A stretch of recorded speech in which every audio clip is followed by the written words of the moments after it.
I have plenty of nerd shirts to wear. I'm not going to be wearing any of my own shirts. I don't even put these. When I get copies of the shirts that I like, I don't even put them in my drawers. They go directly into storage.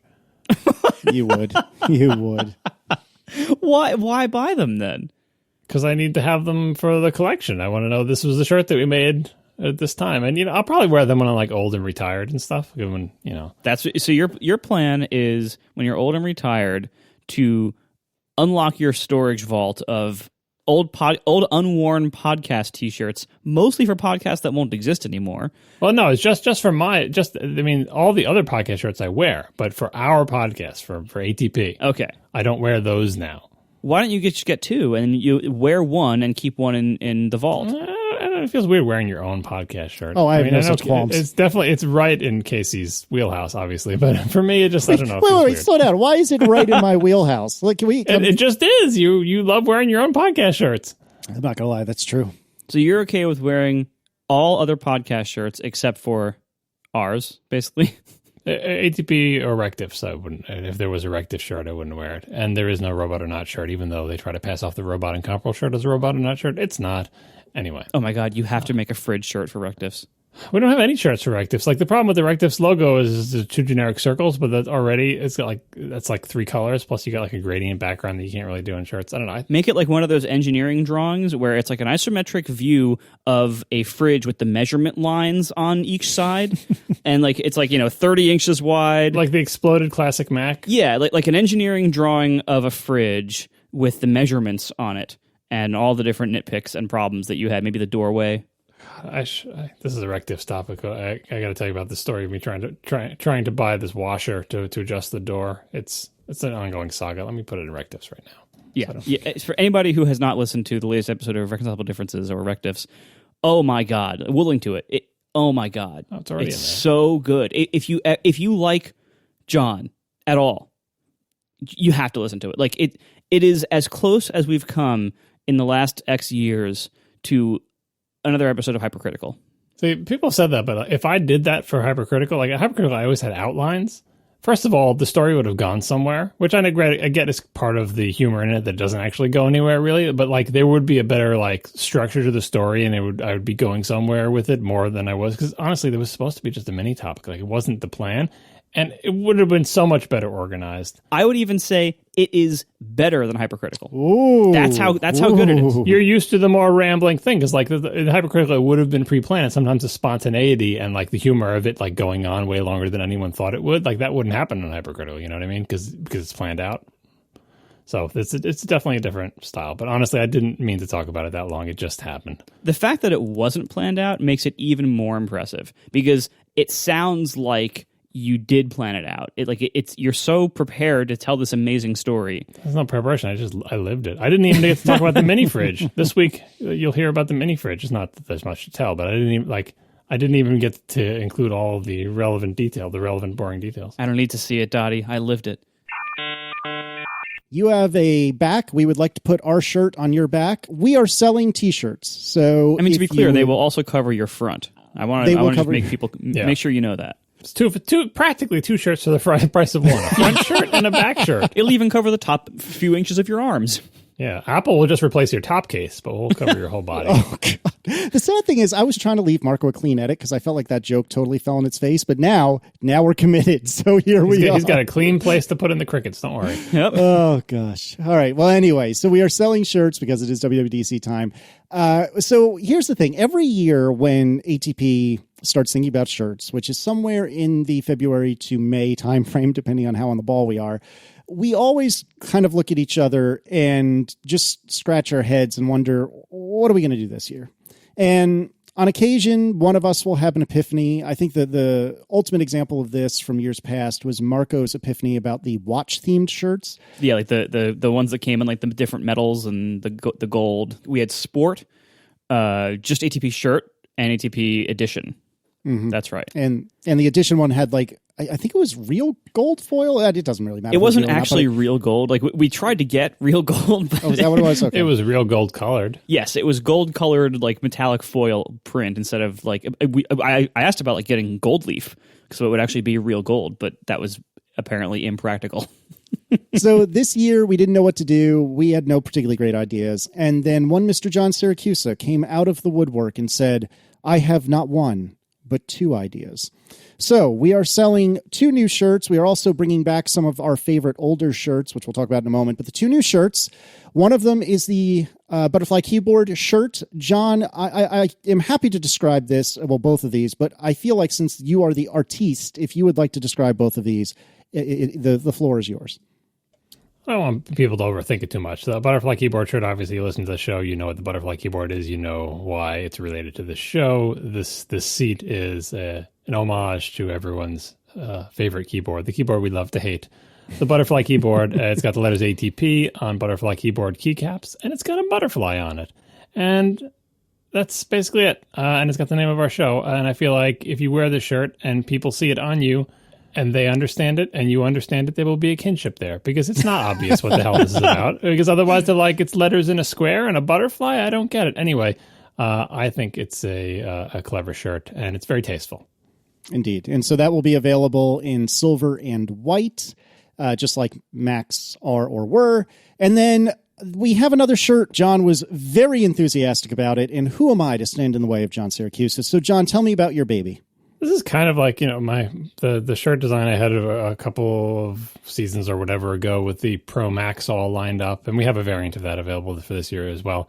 There's a new Mac Pro coming sometime, any day now, which means that this is the last opportunity to celebrate the Pro Max that existed up till that point. And we already had the lineup of the Pro Max saying here are some notable Pro Max in the past, and soon we're getting a new one, right? So this is the last chance you have to buy this old Pro Max shirt. For this particular shirt, I said I wanted to say goodbye to the trash can. I wanted to have a tribute to the trash can. I wanted to recognize the trash can, and I wanted the trash can to go away. And if there is no Mac Pro announced at WWDC, I will feel the trash can looming over me vengefully, as just haunting me, just like not letting me be free of it ever. Anyway, all those ideas are encompassed in this fever dream of a shirt, which has a trash can and Mac Pro with gigantic, vengeful angel wings and the name of our show. And because it looks a little bit like a biker tattoo, this design is on the back of the shirt. Right, so it's the big logos on the back, and on the front it's just got a little tiny ATP logo in the corner.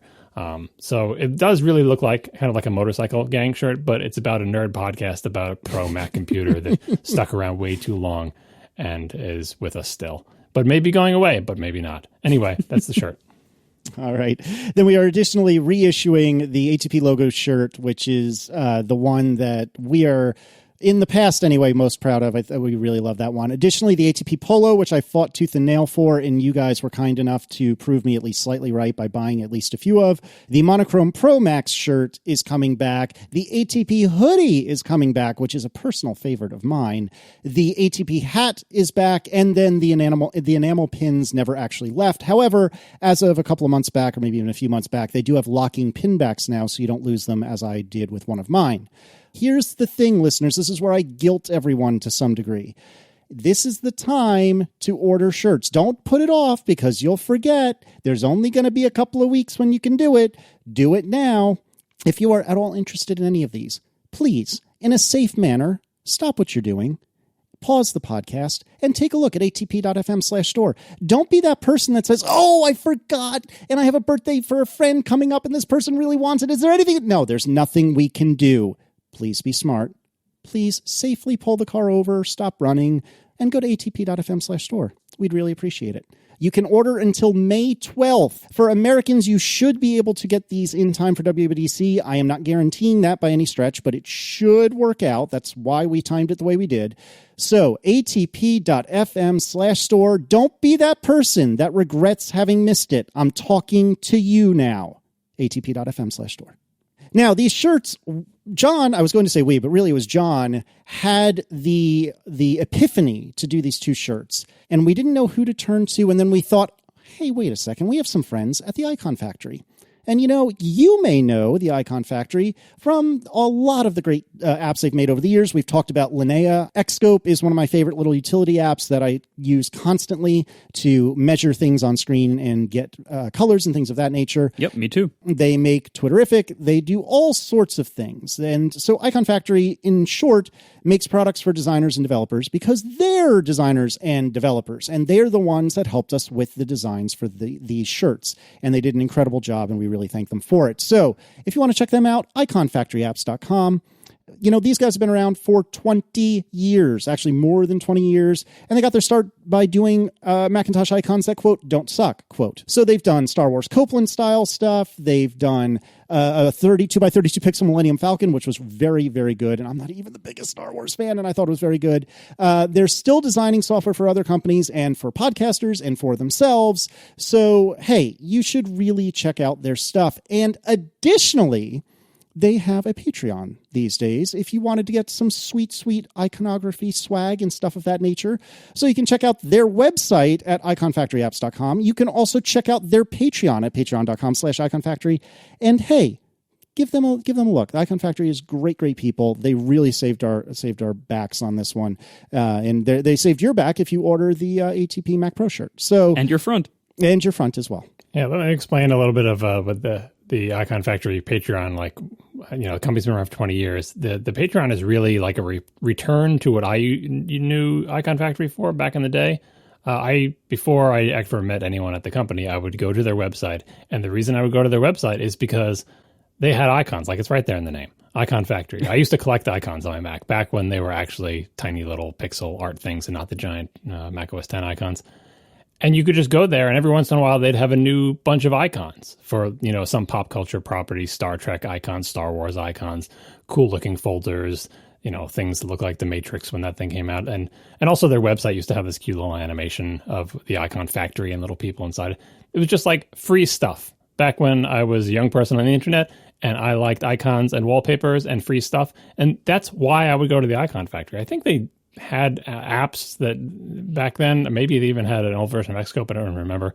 And of course, they made icons for other people. And by the way, I know they're kind of like secretive about their clients or whatever, but if you're listening to this program, chances are very, very good that you have seen icons that the Iconfactory made, but they don't really talk about that much. But anyway, what I knew them for is a place where you go to download free icons and wallpaper. And it didn't occur to me because it was like the 90s.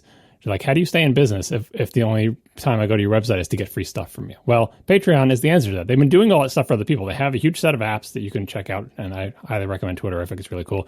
And Xscope, if you don't know what that is, if you've never seen an app like it, check it out. You may find it indispensable. But anyway, what about the icons and the wallpaper? Where are the kids going to go to get free icons and wallpaper? The answer is the Patreon. This lets them continue to do that. You don't just get icons and wallpaper. They do other things. Is that they have a Discord, they have a podcast. You get discounts on their products. For example, they're doing t-shirts too for themselves. They did a cool dog cow t-shirt. If you're a Patreon member, you get a discount on that t-shirt.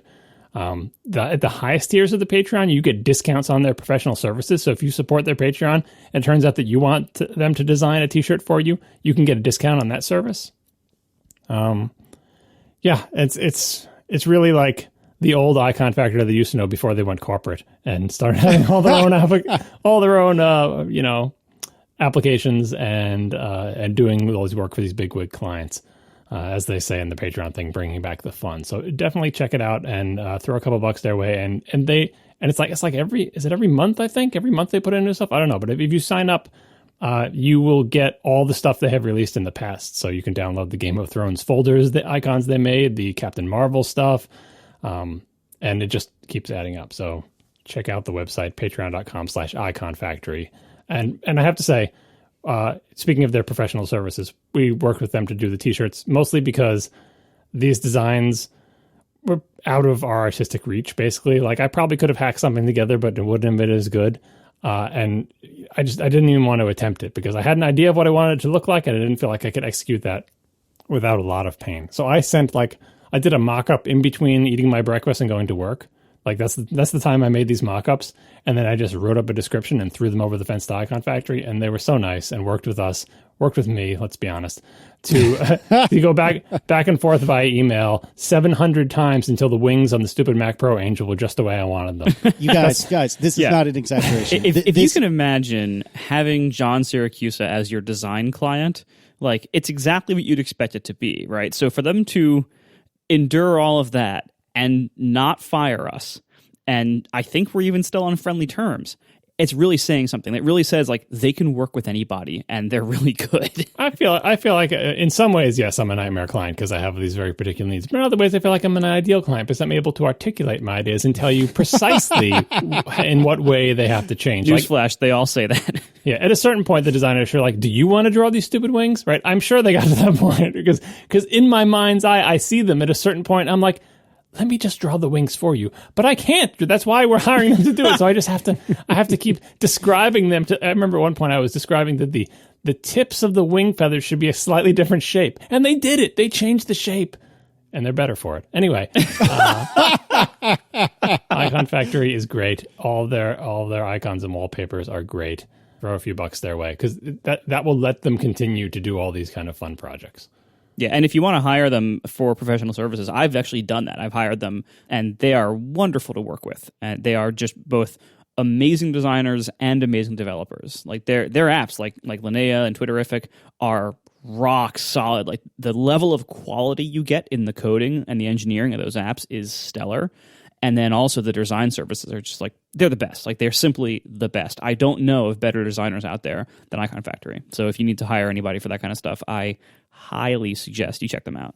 I'm not exaggerating when I say they are the best icon. I know it's so dumb. It's like Iconfactory. Yeah, they make. They do so much more than make icons, but they made some of my favorite icons of all time. Like I still have back in these giant, archives, my collection of old classic Mac 32 by 32 icons made by the Iconfactory, and they are amazing. I still love them to this day. They're really good at making icons. Like I specifically I had a specific designer at Iconfactory that I wanted to do these shirts because I loved his work so much and I have for so many years. So they're the best. Oh, I forgot to mention Bitcam. It's another one of their apps. It is so much fun. It turns your camera into a live viewing 1-bit camera. So it's like you only get black and white pixels, and they have color modes also, but like the thing it's really known for is like you only get black and white pixels, and it looks so cool, so retro. Like it's made to look like the original Macintosh and that kind of style, and the detail work they've done is incredible. And it's again one of those things, like the engineering behind it is incredible, and it's so much fun to play with. So, and even their website for it is made to look like an old website. Like it's so cool. So yeah, definitely check out Bitcam. It's so much fun. atp.fm/store. Okay, moving on. Let's do some follow-up. And we begin with two different Intel people, anonymous Intel people writing in. The first to say, regarding the Intel/Qualcomm news, everyone assumes one of the main factors was our delay on 10 nanometer, which, yes, is a mess. But Intel was actually planning on fabbing their 5G chips at TSMC. I certainly don't know the whole story, but the manufacturing process was not a factor in why the 5G stuff fell down. I think we might have actually covered that in an old episode about Intel fabbing. Maybe it wasn't modem chips, maybe it was something else at TSMC. But yeah, the things are grim there. It's guess good to know that the 10 nanometer thing wasn't a factor, but because Intel has to farm that out to another company, that further reduces their margins because Taiwan Semiconductor also needs to make a profit on this job that they're doing, and it just makes it less attractive to be in the cell modem market, which brings us to our next tip here. Indeed. So a different tipster writes in, imagine committing a significant percentage of your company's resources to a business with slim margins and then gifting those margins to Qualcomm in the form of patent royalties. And we're going to talk more about that in a minute. But what I took from this is that there was not a lot of money to be made, and yet they were throwing a whole lot of manpower at it. I love that we have an Intel tipster now because, fittingly, they're about 2 years later and worse than our Apple tipster. Well, yeah, they're just adopting the tipster name because they've heard it on the program. This kind of gets back to what I said last show about it is like a low margin business, and it's not as great as selling awesome server chips that only use your intellectual property and you don't have to pay Qualcomm patent royalties or whatever. But the business of selling big, hot, multi-core x86 chips on 14 nanometer processes is not going to last forever. And if they just keep abandoning every other potential future market that with any other market with growth potential, they'll just be left with their big, hot 14 nanometer x86 chips, and eventually no one will want them anymore. So I hope they have a better future plan. I'm sure they do. Sure. Mm-hmm. All right. And then we had a really interesting email from Chris Spanos, who is apparently an IP lawyer. And there's a lot of information here, and I'm going to try to summarize it as best I can by just selecting some passages to read. So Chris writes, Qualcomm's patents in this dispute are part of the International Telecommunication Union 4G and 5G standards. One of the rules of the ITU, that's the International Telecommunication Union, is that if you submit a patent for inclusion in a standard, you must agree to license those patents in a fair, reasonable, and non-discriminatory basis, which they abbreviate as FRAND, to all industry participants. Qualcomm has decided to license its patents with a royalty based on the final cost of the retail product, including their technology, which we knew. Apple has argued that this approach is neither fair nor reasonable, which is why the FTC, the Federal Telecommunications Commission... Federal Trade Commission. Thank you. That's what I said. Thank you for the save. Has also gotten involved in the U.S. So Chris goes on to say, basically, hey, if you have an iPhone that's 64 gigs and an iPhone that's a half terabyte, those iPhones have the exact same Qualcomm chip inside, but the royalty will be higher on the iPhone with more storage, even though the chips are the same, because the royalty is based on how expensive the device is. So where this gets kind of interesting and squiggly is that, even though Apple stopped paying its royalties to Qualcomm because they felt like it was BS, and they also asked their suppliers to stop paying royalties, like Foxconn, for example, Intel was actually still paying royalties for the modem chips that it would make for Apple. And finally, if and when Apple starts manufacturing its own modem chips, Chris writes, Apple will still have to pay royalties to Qualcomm, regardless of whether or not it buys modems for Qualcomm or manufactures them itself. And Chris also writes, one detail that would be very interesting is whether Apple has agreed to not volunteer evidence to the FTC in exchange for better royalties. So maybe Qualcomm thinks they're in a somewhat precarious spot, and Apple could probably push them off the cliff in the sense that they would be in a really bad spot. But maybe Apple said, hey, we'll just kind of forget about this stuff if you promise to give us a better deal. How's that sound? I don't know if Apple needs to testify, like the practices they were doing of like, yes, we'll license our patents to anyone who asks, but the terms of our license are so onerous. I mean, like percentage of total cost. Of total product cost? Who do you think you are? Oracle charging a percentage of revenue for your database product? That's a corporate IT joke for you there. The FRAND standard, which is what I was getting at last time. I was saying that Qualcomm has to license it to people, like they have no choice, because they agreed to this whole thing. But it's, what is fair, reasonable? What is fair and reasonable? Is it reasonable to charge a percentage price of the product? Is that fair? That's what the case is about. And I don't know. Well, but the point is, whether Apple testifies or not, everyone knows how Qualcomm is licensing these things. Like, I don't think it's a secret. I don't think you need Apple to testify, and then people won't realize that's how they're licensing stuff. But yeah, that's a thing that could have gone on. Because the deal between Apple and Qualcomm was like secret, and it appears that Apple lost, and a lot of money changed hands, and we know that Apple came away with patents, and it's like, well, it doesn't matter that Apple came away with patents. They would have needed to get them anyway, and Qualcomm would have to license to them. Yes, but under what terms, right? So maybe the deal is, we'll give you these licenses for better terms, maybe not a percentage of total cost or whatever, because now you're a self modem manufacturer yourself. You're not putting them in someone else's things in your product. And I don't know, it's a big legal mess, but the bottom line is I still feel like everybody lost in that one, but long-term Apple may be the biggest winner because especially if Qualcomm loses the FTC case, because at the end of it all, Intel doesn't get to sell anyone modem chips. Qualcomm doesn't have Apple as a customer anymore, and Apple's got not free license, but the other meaning of free license. They are free to make their very own modem chips because now they have a license to the patents, hopefully under better deals than they had before. We are sponsored this week by Rightpoint. Rightpoint is hiring mobile and web engineers. So Rightpoint is a customer experience agency with technology at its core. They have offices all across the U.S., including Chicago, Boston, Oakland, Detroit, Atlanta, Denver, and Dallas. Rightpoint cares about crafting quality products and great user experiences, and their clients include a wide range of well-known brands and innovative startups. And they actually came to ATP specifically. They came to us because they are actively hiring a number of roles, and they're looking for mobile developers to engineer beautiful and thoughtful apps. And they thought our audience would be a perfect fit, so I hope you prove them right. Rightpoint works with a range of companies and technologies, from healthcare, medical software, to e-commerce, accessibility, augmented reality, and much more. You'll be working with enthusiastic and supportive peers, passionate about building amazing products in a diverse and supportive work environment. Rightpoint has received numerous awards for their work and for their culture. So visit rightpoint.com/careers to learn more. Once again, rightpoint.com/careers. Thank you so much to Rightpoint for sponsoring our show. Marco, tell me about Luminary. What is this all about, and what is this big brouhaha about? Apparently, some people are blocking Luminary from getting to their shows. What's going on here? It's hard for me to talk about this objectively because Luminary is both a direct competitor to Overcast and doing things in a way that rubs me the wrong way in every possible way. And so it's hard for me to be objective about this and to talk about it, in general terms. Maybe John will help me out here. But the basic gist of it is Luminary is this new, very heavily VC-funded startup. They have $100 million in funding so far, and because that's only their round one, I expect them to raise a lot more, probably within the next 6 months to a year. So figure a few $100 million probably of money going into this, and most of the money is seemingly being spent on a tremendous staff, but mostly on content deals. I believe they said they had something like 40 engineers making the app, which I can't even really picture how 40 people make a podcast app. I mean, I don't know how big companies work, and to me, 40 is big.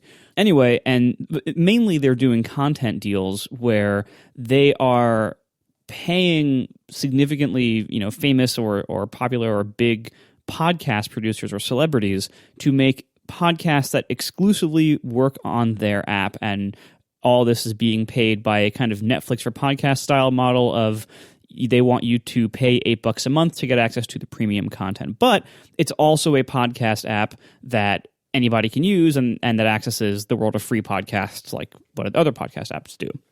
So it's basically a very heavily funded, heavily armed podcast app that has a premium tier for $8 a month that's full of like big names that they want you to subscribe to. And of course, the whole app very heavily promotes that content that's theirs and everything else.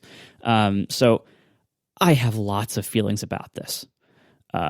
None of them are very good. The only thing that I think is a saving grace here is that this kind of idea has been tried and is still being tried, but has never really gotten very far off the ground. Like the biggest example of this that is established so far is Stitcher Premium. Which back a month ago, 2 months ago when Gimlet when Spotify bought Gimlet, and Spotify's doing basically the same thing but in like a little bit different scale. But we talked about this a little bit back then of like the idea of having like paid podcasts that only work in one app, kind of like on like a premium model. That idea has been around for a while, and Stitcher Premium is, as far as I know, the biggest example of this to date. It's fine. Stitcher Premium does okay. It has a fine audience. It attracts some celebrities and some names, and some content is only there, but it has not gotten big enough to where it's really doing significant damage to the rest of the podcast market. Like, it doesn't really affect us at all, like us being the ones out here in the rest of the world. If you choose not to use Stitcher to be your podcast app, and if you want to keep listening to podcasts like this that are on every podcast app, because we are actually like open RSS feed based podcasts, which it's like we're the kind that used to be the only kind, then anyone else doing these other things shouldn't affect us at all. And so far they haven't. What makes Luminary a little bit scarier is just the sheer amount of money and heft behind it at launch. Like this is very, very heavily being pushed because they have such a big budget, such a big staff, such big content deals right out of the gate, that this is, I would say this Luminary is actually an even bigger threat to open podcasting than Spotify appears to be at the moment. Now, over time that may change. Spotify is huge, and they really have, a lot of people behind their music service, so they can wedge those into the podcast service more easily than something that's getting off the ground from scratch like Luminary. But Luminary is so hard, like aiming at the podcast market with such big content deals and trying to really redefine podcasts to be co-opting the free world of podcasts very heavily with what they're doing in their little private garden there. Much more heavily than Stitcher Premium did. Audible also does something similar, but Audible is not really like a heavily podcast-oriented brand or service. It's mostly based on audiobooks, and so Audible has their own thing. But it's, again, like these services exist. They do fine for themselves, but they don't attack podcasting. They kind of operate on their own. They don't really affect us. But Luminary really does seem like it's attacking us. And this has been made worse by... over the last month or so, in the lead up to their launch, which was I think yesterday, in the lead up to their launch, their founder, I think it was his founder, made a bunch of like really tone deaf comments and tweets and blog posts, basically attacking the world of ad funded podcasts and saying that it was unnecessary and podcasts shouldn't be paid via ads, with the conclusion that instead podcasts should be paid by Luminary and their private service, and they should be locked into Luminary. And so that rubbed everyone the wrong way because, well, of course. And so it's all tied up in all this. So the launch was a little bit colored by that, which really annoyed a lot of people online. And the service in general, the concept of it, I really find quite hostile. And then the news that came out this week is that literally the day before, 2 days before they were going to launch, Gimlet and the New York Times asked them not to include Gimlet Media shows and the New York Times is the Daily podcast, which I don't. In case you aren't familiar with the Daily, it is one of the biggest podcasts in the world. It is it's huge. It's like This American Life type show. Like it's a massive show. I think it's either number one on Overcast or it's certainly within the top 2 or 3. It is a huge, huge show, and Gimlet shows also are very, very big, especially Reply All. Like I think that's their biggest show. These are top 10 shows, and so to have Luminary launch without those it certainly hurts. It's not going to kill them, but it certainly doesn't look nice.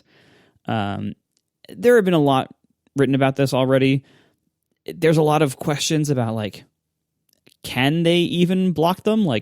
Does the New York Times and Gimlet, do they have the right to tell a podcast app maker that's just reading their feed and serving their content from their feed the ability to say, no, you can't do that for just us, even though we're publishing this feed? I don't know. And I don't want to... I'm not at all qualified to answer that question. And this is probably all going to get worked out within a week anyway. I'm sure they're going to come to some deal, and that'll be it. So I don't think it's worth focusing too heavily on that part of the news, just because I don't think it's going to be around for very long. But otherwise, I don't know. I think the idea of these companies asking Luminary not to include their feeds is actually interesting, regardless of how long it lasts or how it resolves, for a couple of different reasons. The first is, it kind of reminds me of back in the early days of the web, and actually even in some of the not so early days of the web, where websites would send angry webmasters, as we called them, would send angry emails to certain people and say, you are not allowed to link to our website. Do you guys remember that? I have occasionally gotten an email like that. You'd have a blog or a homepage, you'd write something and you would link to the Warner Brothers website or something, and then some lawyer would send you a thing that says you don't have permission to make a link to our website because they don't understand how the web worked. It just seemed I don't know, they were being hacked. I have no idea, but literally on your own webpage, you can't make a hyperlink that leads to our webpage. Right, or they would ask you not to deep link, which just means linking to anything that wasn't the front page, basically. And it's it's a URL. I'm linking to it. What's the problem? Yeah, and which is only slightly more stupid than the idea that you could ask somebody, you're not allowed to crawl our RSS feed. right? Because it's like, what now? It's like saying you can't make requests to public facing URLs that we have, like, as a permission thing, as in like you're not allowed to link to us and you're not allowed to crawl our thing. It's fairly ridiculous. But it has the other aspect of it that's interesting is, okay, well, you can say whatever you want, but quote unquote, physically speaking or technically speaking, these, the New York Times and Gimlet can attempt to block Luminary. As in, you don't have to send them an email that says, please don't crawl our RSS feed. What if you look for Luminary's user agent and block them? Well, then Luminary changes their user agent. What if you look for their IP? Well, they change their IP. What if you use machine learning to try to detect their access pattern and block them? Like, it's a cat and mouse thing game that will go on forever. But there's nothing saying you can't do that. You can make the software that runs your website do any old thing you want. You can make it return a 500 error on every 15th request. You can do whatever you want. It's your website. Like, there's nothing, legally speaking or technically speaking, that's stopping you from having a perpetual game of cat and mouse with the Luminary podcast crawler thing, if that's what you want to do. It seems to me that by them asking, potentially also backed up by lawyers, that they're not pursuing what I hope they know would be the futile and resource draining technical approach, but just saying, we're not letting you, so don't do it, because the same lawyers that sent those emails saying you're not allowed to link to our website are going to come and get you and say, we said you're not allowed to crawl our RSS feed. And that would be a fun legal case, because it makes no sense, legally speaking. Like, it really doesn't. And it would just be so much more straightforward for them to attempt to block them and just hire 25 people who all they do is figure out which new ways Luminary is finding to sneak their way into their RSS feed and then try to block them again. And then they'd block legitimate people and people would complain. It would go on forever and it would be hilarious. So that's I feel like that aspect of it is fun, because it harkens back to the old days and like tries to get it like the not ethical, but like the spirit of putting something on the web is one thing, but the technical reality of it is that you can do whatever the heck you want and you can ask for whatever you want and lawyers can ask for whatever they want, and it just goes off into a whole big thing. But the second part of it that I think is interesting is the idea that of things like Luminary or Stitcher Premium or Spotify or whatever, like, these services that say we're going to get critical mass by getting a bunch of money, hiring a bunch of celebrities to make podcasts that we think people will want because they're filled with celebrities.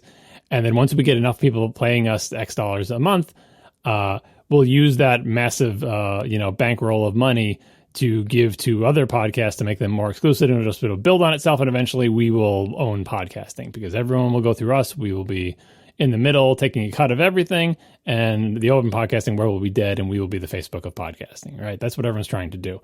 And Luminary doing this, like, it's interesting to see current vendors of popular podcasts, even Gimlet, which is, on that same train of trying to become the Facebook of podcasting in a different form, fighting back against someone else trying to do the same thing. You're going to be the Facebook of podcasting. I'm going to be the Facebook of, and how do you fight back? Fight back not by like, one way to fight back is we have better shows and people will want to pay us and not pay you and yada, yada.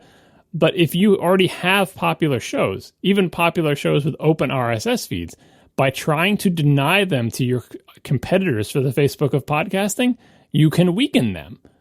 And so, we just sit here and complain about like, we like open podcasts and we don't like the proprietary. There's nothing we can do about it other than just like voting with our feet and continuing to listen to open podcasts with an open podcast player. But we don't really have any power to affect Luminary's fortunes, right? As just one dinky open podcast, who cares?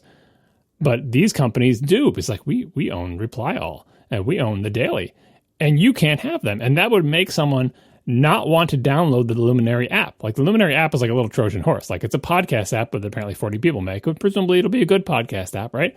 But imagine if you downloaded a podcast app and couldn't get Reply All, like the show all your friends are talking about. It's like, well, this podcast app sucks. Why the hell can't I get Reply All? And you chuck it out before you even know that Luminary's actual play is they want you to pay $8 a month. Like, maybe you probably know that on launch because they probably throw it in your face. But either way, you can't get people to use your app if it's viewed basically as a broken podcast player. So if this gets worked out in a week, then it doesn't make a difference. But I think it's an interesting, salvo in the Facebook of podcasting wars to fighting against each other to say, we're going to make it so your secret proprietary Trojan horse podcast app is less attractive to everybody because we want to stop you because we want to be the Facebook of podcasting. And so these two giants are going at it like those the whatchamacallits from the Godzilla trailer, and we're just sitting back here cowering in our little caves or buildings or whatever, continuing to listen to open podcasts on podcast clients that can download all podcasts. And in theory, if, the New York Times wanted to be mean, they could start blocking anybody they want from downloading the Daily, but at a certain point you have to let somebody download it, otherwise it stops being the world's most popular podcast. So I think this is an interesting new phase of this war. I don't like the idea that there are big enough parties to affect each other like this, but I feel like we are no longer really participants and are just sort of bystanders. And at some point, I feel like these shows like ascend into a level at which they're no longer even really podcasts anymore. Like, if something goes behind a paywall, it's only available in one app. First of all, they're going to lose most of their audience. I don't know of any shows that have done that and succeeded at that. And maybe that will change over time. I don't know. But so far, like, that seems like a death sentence for your audience. Like, if like shows like build up a big audience, then they get some deal with some app, they go to that app, and their audience just vanishes because almost no one goes over to it. And then they quickly realize, like, this was a bad idea because not only, like, you might get some money for the content deal, but that's usually like, upfront or one time or dependent on ongoing performance. And at some point you realize, like, oh crap, we would have made more money just continuing to run ads or run our Patreon or whatever outside of this one exclusive app. And furthermore, there's lots of value to having an audience, like, for instance, selling merchandise, going to, like, having live events, and just continued listenership. Where if you're, if someone gives you a bunch of money to come to their app, and you go and you lose 90% of your audience, like, that better have been a lot of money to make that worth it, and it usually isn't quite worth that, because then what ends up happening is this audience that you've built up over years or whatever is gone, and it's nearly impossible to get them back. And so you've lost a tremendous amount of value that way. That's very, very hard to rebuild quickly. Yeah, I always wonder about these big shows. Like, so there's VC money, and you can pay for celebrities to make podcasts, right? But we're already seeing this play out. If you are a celebrity and you're going to do a podcast, like, the fact that there are people in the middle, I keep trying to avoid the gender term middleman, but that's what they're called. If there's a middleman there, like, taking a cut and supposedly doing something for you, like, they want to become the Facebook of podcasting, where, they collect all the money and they give you some percentage of it, right? It's like, what are you getting in exchange for that? Like, in the end, if you are a celebrity and you are so popular that lots of people want to listen to your podcast, you could certainly make more money if you didn't give a cut to Luminary or any of these other things. And you've seen some celebrities do this. Like, it's not that hard to make a podcast. We do it. Like, you can. How hard could it be if we do it? Right. I'm listening to the Conan O'Brien podcast, right? And I think what a lot of those people have their own sort of production companies, whatever. But it's like, if you're a celebrity and you want to make a podcast, make a podcast. You hire like 3 people to handle all the details of it for you, which is like a drop in the bucket for your celebrity money because you're already rich and you're you're going to get tons of listeners because you're like Conan O'Brien or something and you're really funny and you're already famous, right? There's practically no risk. Why would Conan O'Brien go to Luminary? Like Marco was saying, maybe they drop a bucket of money on his head, but that's not a sustainable model for Luminary because they can't keep doing that. And even if they did keep doing that, at a certain point, at least celebrities are going, wait a second, why are we giving some large percentage of our vast podcast income to Luminary? What are they doing for us exactly? Right? And hopefully they would have that realization before all the listeners are locked in and they really have become the Facebook of podcasting and just all the users are there, right? But it's just, I think already celebrities know, if you want to do a podcast, just do a podcast. Like, you don't need, it's like, well, we would do a podcast, but we need some, company in the middle to take 30% of all our money. No, you don't. You absolutely do not. You can do it on your own, especially if you already have a production company or something. It's not that complicated. You need a couple of people and you'd be fine.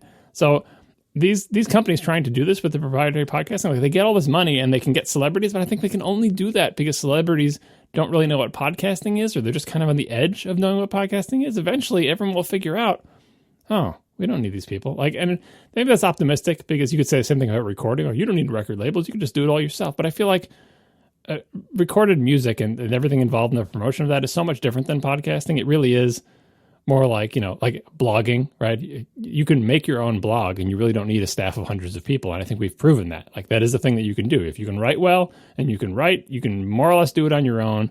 And, It's not easy, and you're not going to be, a famous celebrity for it, probably, but you can do it on your own. Same thing with podcasting. With recording, you need a studio, and you need instruments, and you do need some form of promotion to, anyway.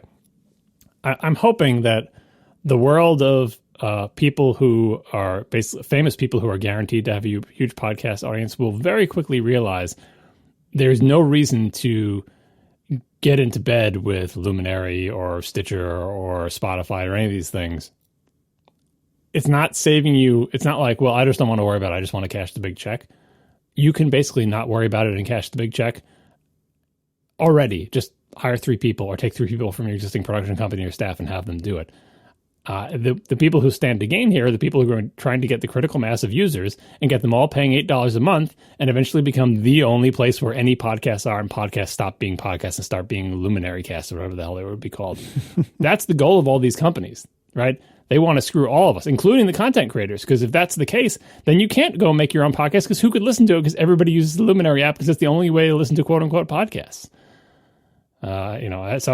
Some days I feel optimistic that that's never going to happen because all these companies' business plans are doomed. And sometimes I feel pessimistic because we've seen the same thing happen in so many other industries, despite it being a terrible idea. So I don't know. We'll see how this plays out. But I kind of enjoy the idea of big titans fighting against each other with their big guns. Hopefully they'll all die. Well, and I think we did see a similar mechanic play out somewhat on the rise with the rise of online video, in the sense that there were all these different video startups, even after it was pretty clear that YouTube was winning. But there were all these different video platforms that tried to make certain deals with certain providers or creators and for exclusivity. Heck, they still try today to try to break YouTube's dominance. And they'll throw a bunch of money at some celebrity or big YouTube creator to say make exclusive videos on our platform. Look, Instagram TV just launched not that long ago and tried to do the exact same thing. And there is some Yahoo thing a couple of years ago. Everyone's always trying to attack YouTube and take people away. And what the celebrities or creators who go there quickly realize is, again, the cost of losing or abandoning their audience, their existing audience, is so high that it's not worth whatever they're being paid as part of the content deal. Similarly, if you are starting from a small audience, or suppose you're a celebrity that doesn't yet podcast at all, and you go try to create a podcast on Luminary as part of some content deal that they make with you. Suppose you build up an audience on Luminary. Then suppose in a year and a half, Luminary shuts down. You are screwed. Your audience can't move anywhere else. You can't redirect that podcast feed somewhere else. You're just screwed. You are so much better off owning that podcast right from the start and making it a general purpose podcast that can play in all podcast players, instead of making some deal with one company somewhere that can only be heard in this one spot, even though you're creating a medium that should be able to be widely distributed everywhere. It makes no sense strategically for any creators to take deals like this if you think at all about your long-term strategy or your audience. The situation with people leaving YouTube because some new video startup gave them a sweet deal. We'll pay you millions of dollars to be the flagship person on our new video service. That's an even it's even worse than the situation in podcasting, because in podcasting you'd own your own podcast feed, and then Luminary would come along and say, stop owning your own podcast feed, come and do your stuff exclusively on us, and here's a bucket of money. You're going from completely owned and open to this other place where they're giving you lots of money. In YouTube, people are already stuck in basically the Facebook of video, which is YouTube, where YouTube's already taking a big cut and telling them exactly what they can and can't do. They're already under someone's thumb. They're so desperate to get out that they're going to go for a slightly smaller thumb. We're under YouTube's thumb. Your thumb looks like it might not be quite as heavy. Can we get under your thumb instead? Just anything to get out from the big YouTube thumb. And it doesn't work because YouTube is the YouTube of video. YouTube is the Facebook of video, whatever. And they go someplace else, and their audience doesn't want to follow them, and the thing fails, and it all falls apart. But they're not even, they're being attracted away from already a bad situation. Whereas in the podcast world, Luminary's got to attract people away from what I hope everyone realizes is a great situation where you're not under anyone's thumb and you can do whatever the hell you want, and it's not really that much of a lift for anybody. Certainly not for celebrities a bunch of just random people off the street can make a podcast. Anybody can. Like there's celebrities. If you want to make a podcast, come to the ATP Podcast Production Studio. We will make your podcast for you. We will take a whole pile of money. No, it will just pay each of us $1 million a year, and it'll still be less than you'd end up paying Luminary. We are sponsored this week by ExpressVPN. You might think cybercrime is something that happens to other people. You might think that nobody wants your data or that hackers can't grab your passwords, your credit card details, but you'd be wrong. Stealing data from unsuspecting people on public Wi-Fi is one of the simplest and cheapest ways for hackers to make money. I've been saying for years, I think we're going to look back on this time in computing history as crazy that we ever used other people's Wi-Fi. That's crazy. But right now, we're still in that world where we have to use other people's Wi-Fi sometimes. And when you do, you need a VPN to secure that connection and keep your data private. ExpressVPN secures and anonymizes your internet browsing by encrypting your data and hiding your public IP address.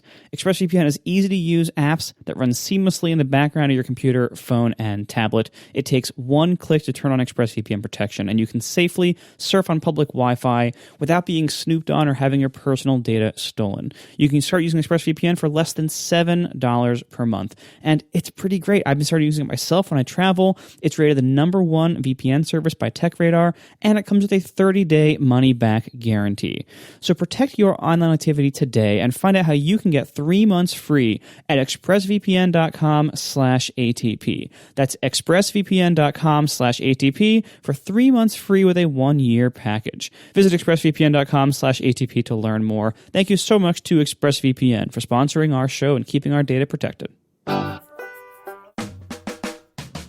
One of the reasons that I don't think the sky is falling here, not only has podcasting been around for a very long time, and we've seen efforts like this come and go, or come and not go, but kind of just be off on the side, like Stitcher Premium or like Audible's Original, stuff like that. But also, when YouTube took over video was a heck of a lot younger in its online progression than podcasting is now. Like, video was in a way worse spot. Like, YouTube started becoming popular around 2004, I think. Video was in a way worse spot back then than where podcasting is now. And so there was much more opportunity for something like YouTube to lock it up because it was so early in its maturity. But podcasting is really mature. It's been here for a very long time. It didn't just start a few years ago when Serial came out. Like, it's been here a while. It's very durable. It's like a hardwood tree. Like, it grew very slowly. It's very old. And so I feel like the ecosystem is very durable in wanting to keep its current structure. There's a lot of forces that point that direction. And so I think anybody who tries to break podcasting has a really uphill battle ahead of them because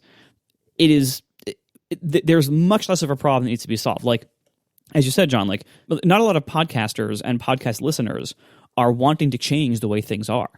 Like, not a lot of us are like, you know what we want? We want less choice in apps, harder economics, and less ownership of our audience. Like, nobody wants that. Like, I remember, like, a few years ago, I think I mentioned this in the show before. A few years ago, I had this idea of making this Overcast feature that would kind of like be like the old readability model of, like, you pay Overcast, say, $10-$20 a month, and I split up the payment between participating shows that you listen to. So if Relay participates and then you listen to 3 Relay shows, then part of that $20 a month that you would pay would go to Relay. And so I had this idea, of course, because it's an obvious idea. And I went around to every podcaster I know. I talked to the Relay people. I talked to some bigger podcasters. Like, I talked to Roman Mars from 99% Invisible. I didn't know that. Yeah, I talked to everyone who I like ever had an email address for or anything. I went to all the podcasters, big and small, and said, what do you think of this idea? And if I do this, would you participate with your shows? Which would just mean, like, accepting the money, basically. And the universal reaction I got from everybody was not what I expected. Everybody basically said, yeah, I guess I'd accept the money, but I wouldn't really want to promote it. And the reason why is because all of these shows, big and small, they have their own game going. They have their own setups. They have their own monetization. They have Patreons or memberships or their own thing. They don't want middle people getting in the way. And part of the reason I wanted to do a plan like that was I figured it would give podcasters an incentive to promote Overcast, to say like in their shows, like, hey, go subscribe to us on Overcast and, or whatever. But the incentive was not that. Their incentive instead was, no, we want to promote our own stuff. We want to promote our own Patreon, our own membership, whatever. Like, we wouldn't want to promote that. And it totally like killed my willingness to do this idea because like I quickly realized, oh, A, they're right. B, this would have been a lot of work I don't want to do and a lot of administration I don't want to do because nobody wants other people handling their money if they can help it. And I don't want to be the person handling other people's money if I can help it. and of course, what really killed it ultimately also was I could not figure out any way around Apple's 30%. And so it would have to be like Apple taking 30% of the money, Overcast taking at least 10% to make it worthwhile and cover admin costs. And so then it's like, are you going to pay $20 a month and only know that 60% of it is going to the podcasters? Like, that's kind of terrible. And so like all these factors combined to make me not want to do this idea after all. But the point is, podcasters already today, they have their own stuff going. If they're big enough to move audiences, or if they're big enough for people like Luminary to notice them and want them to be on their platform, they're also big enough to make their own money whatever way they want, whether it's ads, whether it's memberships, Patreon, stuff like that. They don't need people like Luminary getting in the way and becoming middlemen and taking a cut of their money and taking control of their audience and the control of their revenue streams. Like, podcasters don't want that. The only podcasters that could benefit from that are very small podcasters that like, and this is part of the reason why I wanted to do this. I figured like, it's a lot easier for a podcaster to opt into taking money from this kind of plan than to set up their own Patreon or to set up their own membership thing or to sell ads if they're too small to sell ads. And so I figured this could help small shows. But the problem is, and this is kind of the anchor model of like seeing if you can get a whole bunch of them to matter, but the problem is like shows that are so small that they can't sell their own ads or are too small to have their own Patreons or whatever, they're also too small to like move markets. They're too small to move people over to new platforms in mass. And so you can't have that kind of effect only by appealing to those kind of small shows. So we don't really have to worry about that either. So all this is to say, again, similar to when we were talking about the Gimlet thing, I don't think this is going to work in the way they think it will. First of all, there's the question of whether people even want to pay $8 a month for even more subscriptions, and even it's another content subscription, really. And I don't know anybody who listens to podcasts who says, I need more podcasts to listen to.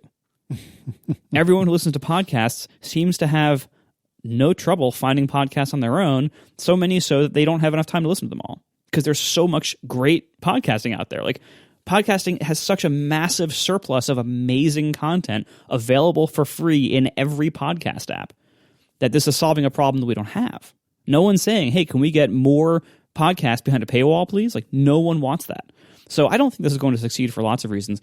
But if this actually does become a thing that is, probably still going to be like off to the side the way that, Stitcher Premium and Audible are today, I don't think we're going to have anything to worry about because the way the open podcasting world works, and I've said this before, I'll say it again, we can keep making this show and publishing it on our own website, in our own RSS feed. And you can keep listening to it in any app you want, whether it's Overcast or some other app that reads public RSS feeds. There's lots of apps that do it. And if there isn't one, you can make one. And no one has any say over that. There is no one who can lock that out.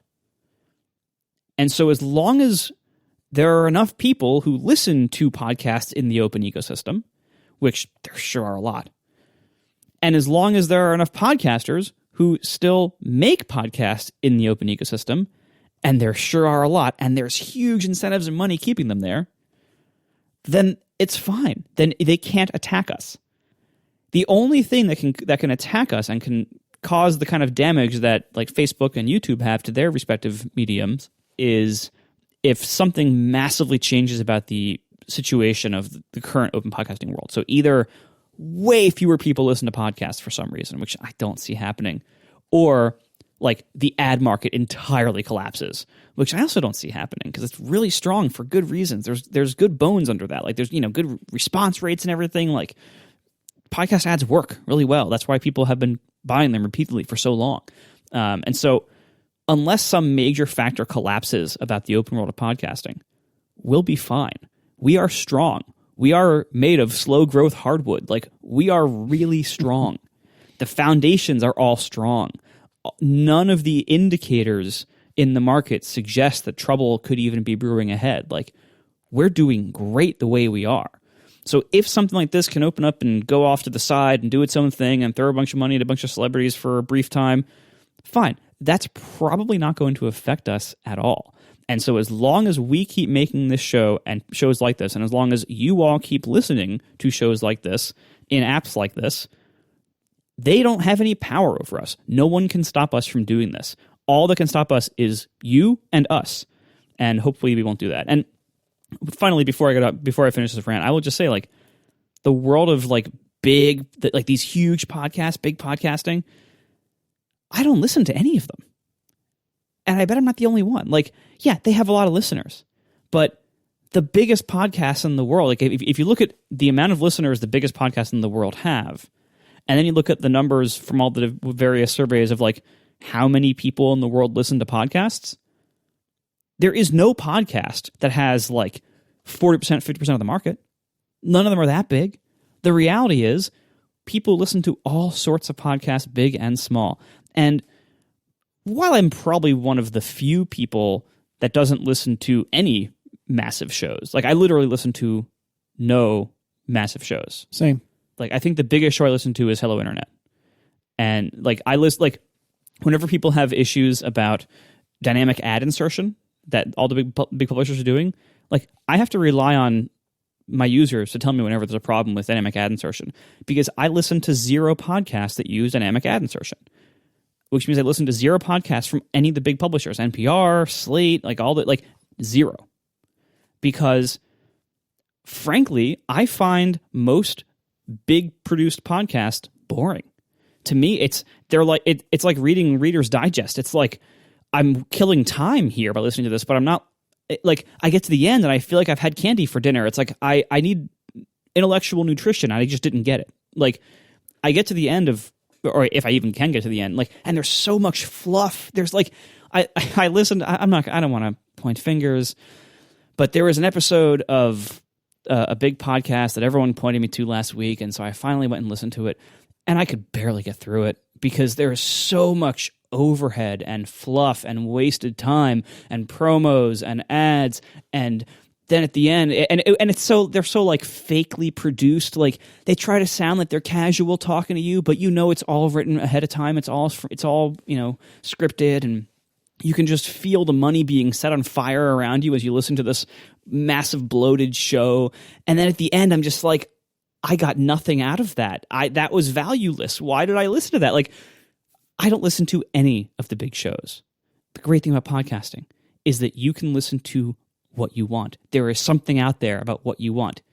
If you want to hear an hour of weekly news about pens, there's a great podcast about that called The Pen Addict on Relay FM. Like, there's something for everything. There's something for every interest. I don't have time to listen to any of those big shows because I have so many shows about things that interest me a lot more that are made as smaller productions. I have so many shows that I love that I don't have time for anything I merely like. The reality of podcasting is it's such a huge and diverse world that if all the big shows, if some big portion of them got up and did their own crazy thing, I think we'd still have something over here. I think we'd still be okay. And whether we would be or not, I'd still be here. And if any of you want to still be here, you can still be here too, and nobody can stop us. I don't want to burst your inspirational bubble, but the dawning of the industrialized timber industry, they clear cut all those old growth forests, which was stupid, but they did it because they had the technology, and I think that's actually like not far be it for me to give advice to these companies that are trying to become the Facebook of podcasting, but there is a strategy that will work if anyone is daring enough to do it. It's the same way they did it in all the other industries. People were asking in the chat room before about, like the reason a celebrity would go to Luminary is because Luminary dumps a bucket of money on their head. And as Marco pointed out, like, yeah, they'll give you more money than you could have made on your own for the first month or year, because Luminary is giving you basically VC money at that point. It's not, the math doesn't work out. It's not as if it is a sustainable relationship where Luminary gives you millions and millions of dollars more than you would normally get. And then Luminary is also profitable. No, they're burning VC money to do that, right? The strategy that would work, and Luminary, Marco mentioned how much money Luminary is spending on this. You have to be, like so many other businesses, you have to be willing to spend, or rather your investors have to be willing to spend lots and lots of money for a really long time. Because during that time, you're going to be giving money to celebrities and other popular podcasters way out of proportion to their value that they would get outside, because that's the only way you keep them. The only way you keep them is you say, work with us because we'll give you more money than you can make on your own. Even after our cut, we'll give you more money because we're not giving you, it's not a sustainable business. We're giving you our investors money, right? We're funneling that money into you. If you can keep doing that long enough, it's in the interest of all the most popular shows to be on your network, because they'll be like, we could make 7 times as much money. Yeah, they're taking a cut too, but we're still making 7 times as much money. I don't know how they're making it work, but let's go for that ride. Eventually, if you get all the most popular podcasts in like that, and you could only get them on your platform, and you grow the user base of podcasting, which I think another thing you're missing, Marco, is the idea that the people listen to podcasts now is a tiny fraction of the potential audience for podcasts. So take the entire current podcast audience and let them never change, and just take the whole rest of the potential podcast audience and have them all go to Mega Luminary that has billions of dollars in VC money. The only reason anyone would ever invest billions of dollars of VC money into this crazy plan is they think, at the end of it, we will own podcasting, and owning podcasting is a business as big as Facebook or Apple or Amazon, right? I don't know if that's actually true. It probably isn't true, which is why this will probably never happen. But that is the winning strategy in most of these sort of potential winner-take-all situations with network effects, is put money in, so much money that the self-interest of all of the most popular content producers pulls them all into your platform until there's nobody outside your platform. Then you turn the screws. YouTube kind of did that as well, only they did it more organically. They didn't pull in all the people. They invented the people. But once they invented them, like, they realized they're all trapped. They're all like, and we're really popular and we should, it's too late. You're in YouTube. So that's a slightly different strategy. But like for this thing, for like, spoken word audio or whatever, you could put enough money in to get critical mass so that Luminary essentially becomes podcasting, right? And then it won't matter what anyone else does, because you will, and that's, it makes sense for everybody involved, because the people who are just there for the ride would presumably cash out with their millions at the end of it and be like, well, we destroyed podcasting, but we made a lot of money along the way, and they would just go on their way, and it would be fine. And Luminary would own podcasting, and you could, try to claw it back from or whatever. I don't think Luminary has that kind of money. They have enough money to get a bunch of popular shows and then fizzle. Like, that's, the hundreds of $1 million is not enough, because as much as I said, it's in, the podcasters would be like, well, we can make 7 times as much money. They also kind of know, yeah, but when does that ride end? And is it sustainable? People can do the math. You really have to have so much money that you also have to kind of be ruthless and realize, I don't care about the health of podcasting. All I care about is that I'm going to make a huge amount of money for a short period of time, and then I'm going to disappear or whatever. And a lot of content creators are just not down for that. But I think there's still things to fear, because the potential audience for podcasting is huge, which means there's a lot of other people out there that could be pulled in, and you can get them by just dumping money on content creators. So far, by the way, no one has come and dumped a bucket of money on our head. But in our case, I think it would actually take a lot of money. But everyone has their price. And so if anyone wants to fund a Luminary-like business with literal hundreds of billions of dollars, you can own podcasting. And at the end of it, I hope I hope it was worth it. You said something earlier that I want to get back to. You mentioned that the current market for podcasting is only a fraction of what it could be. I'm not sure how tiny that fraction is. I could be proven wrong in this, obviously. I'm frequently proven wrong by underestimating how big something can get. But if you look at things that are kind of nearby, like talk radio is huge. but it's not as huge as TV. You know, like it got big up to a point, and then it pretty, like, I don't think talk radio is massively growing.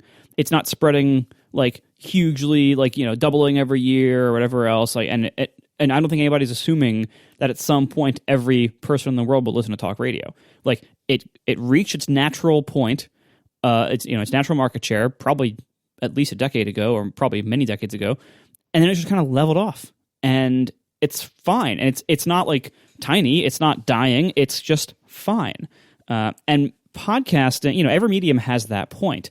You know, magazines never got bigger than a certain size, and now they're probably declining pretty sharply now because of the internet. But like podcasting, like every medium has like a natural saturation point, and podcasting might not, like, it's already bigger than most people think, and we might be near the saturation point already. I don't know. No one knows that yet. If you assume it's going to get as big as Facebook, I think you're going to be disappointed. If you assume it's going to even get as big as video of any sort, YouTube or TV, I don't think it's going to get anywhere near it. I think video is always going to be way bigger than podcasting. And so, like, you look at where podcasting is already, and it's already massive. It's already way bigger than most people think it is. We might be closer to its saturation point than a lot of people might be thinking. And I don't think it's saturated yet, but I also don't see it exploding the way something like YouTube has. I mean, a lot of it is bound up in technology, and it's difficult to find analogs because, like, radio had to compete with television and movies eventually, and obviously radio used to be bigger. But if you were to do a survey and say, you know, if you were to go back in time to a pre-podcast time, a post-television and movies but pre-podcast time, like, you know, the early 90s or something, and say what percentage of the U.S. population listens to the radio more than once, at least once a week, that percentage would be pretty high because all of our cars come with radios in them. And there were tons of radio shows, and it's not saying which particular show, but it's saying, do you listen to the radio at least once a week? That would be a pretty high percentage.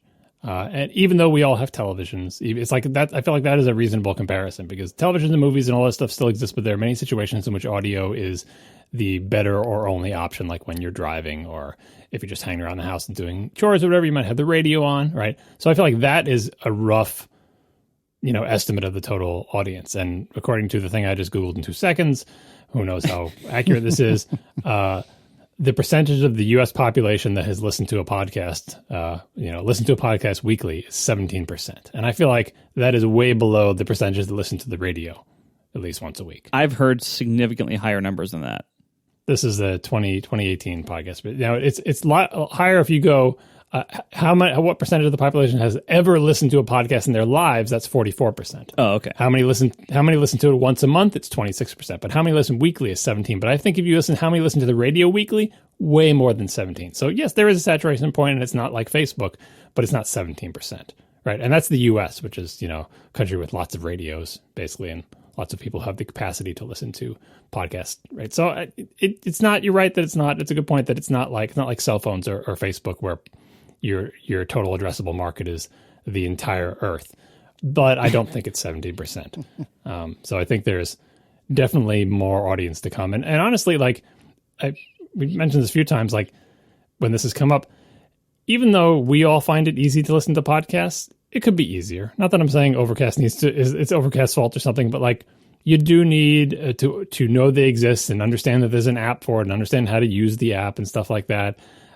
Apple installing a podcast app by default is good, but smartphones themselves are fidgety, and like there are still more barriers than the radio, where again, if you bought a car, you got a radio with it at a certain point, whether you wanted it or not, and people figured out how to turn them on and tune, and that was basically it. Like, so there are other barriers that could keep the saturation point lower than radio, but you gotta think eventually all of that will be overcome, and we should be able to at least get to radio levels of penetration, post television and movies, radio levels of penetration.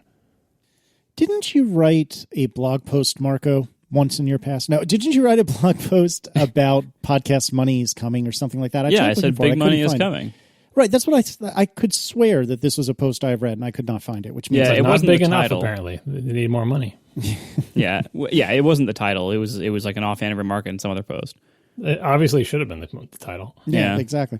It's the line everyone remembers. I don't know. It's just I feel like that was very much a solid prediction. That I think the big money is absolutely coming. The question is just whether or not it will change the landscape, and obviously that's what we've been discussing for the last half hour, whatever it's been. But I'm curious. I'm curious to see where this goes. Obviously, I have a vested interest in it because this is my livelihood. But I don't know.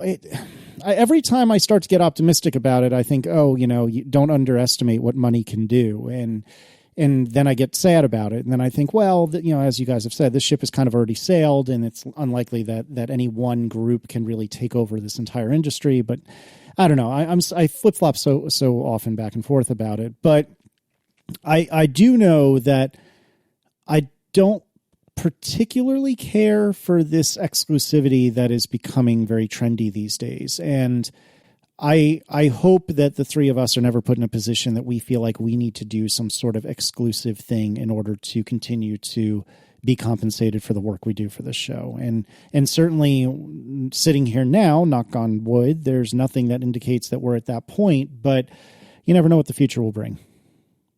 Yeah, if you want to be optimistic after I got through all my customers thing, you can go back to Marco's point where it's a combination. So if you put enough money in, you can take over podcasting. But the only way anyone will ever put in that amount of money is if owning podcasting is worth more than the amount of money they put in. So if the total addressable market of podcasting, the total amount of, what do you get if you own podcasting? If that amount of money is not enough for you to make up for how much money you'd have to put in to own it, then no one ever will own it, because no one's ever going to just keep funneling in money unless they have some kind of math that says, and once you own podcasting, boy, you'll be Facebook, and you won't, right? So you'll be less than Facebook, but still it'll be worth those billions you put in. I don't think anyone has done that math. And these companies that are putting in this money, they're like, I think their bet is maybe it doesn't actually take that much money. Maybe we get one or two good shows and a couple $100 million and make a cool app and have lots of marketing, and we could probably take over podcasting. And thus far, we think, you're probably not going to take over podcasting. Like maybe you'll make some kind of sustainable business. Maybe there'll be consolidation, right? And it'll all get, Spotify will buy these things up, or Luminary will buy things up, and maybe the consolidated one will be big enough. Like this is all kind of going on over there, but no one has come in with like the, billions and billions and billions and just say, look, we're coming in and we're going to own it. Even Amazon, probably the most textbook example of pouring tons and tons of money into a business. They're like, well, I know we're not making much profit now, but boy, if we own this business, 10 or 20 years from now, we'll start turning that dial, and all of a sudden the profit comes in. And it took them a long time to get to a long time, and a lot of years and quarters of not particularly good profits or no profits at all, to get to the point where they could start to turn the dial and say, now we can start turning a profit. But, they did that with slow organic growth. That no one came out of came out of nowhere and said, I've got $300 billion so you can own online retail. They started small and built up and built up and built up and built up and didn't make big profits and built up and didn't make big profits and built up and built up and kept reinvesting. And then they became Amazon. These companies are coming in with a bigger bang than Amazon did. Amazon started small and just, selling books or whatever. But I don't think their bang is big enough to own podcasting, like to Marco's point that they're late. And maybe owning podcasting is just not worth what it would take to pay everybody to get in on this. Although if someone wants to try to pay us hundreds of millions of dollars, we'll help you try. Absolutely. The name of our exclusive podcast will be Why Your Podcast Network is Going to Fail While We Take Millions of Your Dollars. It's a very contrarian angle. They would love it. I'm sure they'll just line up for us. Mm-hmm. We are sponsored this week by Linode, my favorite web host. You can instantly deploy and manage an SSD server in the Linode cloud in seconds with your choice of Linux distro, resources, and a choice of 10 node locations. And they're proud to announce their newest data center in Toronto, Canada. It's with their up-to-date hardware and their next-generation network backbone. Linode Toronto allows users to comply with in-country data protection requirements and take advantage of all of Linode's technology and tools. You can build whatever you want on Linode Linode. They offer dedicated CPU instances. You can build distributed applications, hosted services like Overcast. All of Overcast is hosted there. Websites like mymarket.org CMS is there. CI or CD environments. Whatever you may need to do with the server, Linode can do it. All this is backed by enterprise-grade native SSD storage, a 40 gigabit network, and industry-leading processors. And they're going to have another data center in Mumbai, India by the end of 2019. So there's all sorts of data centers to pick from. All of this is backed by incredible customer service, the best control panel I've ever seen, and there's now a new one that's even better, and amazing pricing and amazing values. Linode is by far the best value I've ever seen in web hosting. They also offer hourly billing across all plans and services with monthly caps, so you're never surprised. And you can see for yourself because of a 7-day money-back guarantee, so you have nothing to lose. Check it out today at linode.com/ATP. And if you use promo code ATP2019, you can get a $20 credit. Once again, linode.com/ATP and a $20 credit with promo code ATP2019. Thank you so much to my favorite web host, Linode, for sponsoring our show. All